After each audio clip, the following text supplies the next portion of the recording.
I want to talk to you about some of the homicide offences. This tutorial will focus on the offence of murder and the partial defences to murder. There's a separate tutorial on the manslaughter offences. Homicide, which means the death of an individual caused by another, can occur in many ways, including murder and manslaughter, but also, for example, the offence of causing death by dangerous driving. It can be seen, therefore, that not all deaths caused by an individual are classed as murder. Murder is a common law offence. The elements of the offence of murder, which we looked at briefly in a previous tutorial on actus reus, are as follows.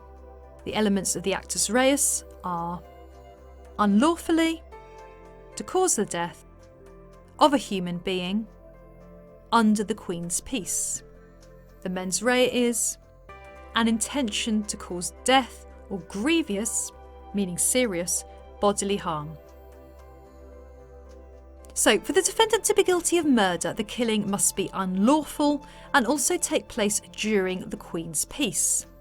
The killing may be lawful if the defendant has a defence available, which they may successfully argue in court, such as self-defence. The defendant may alternatively be able to justify the killing on the basis of necessity in the case of medical treatment, for example. It's also a requirement that the killing takes place under the Queen's peace.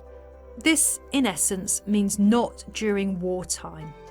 Killing enemy soldiers in the heat of battle can be justified, but out of the heat of battle, one cannot kill enemy aliens or prisoners of war.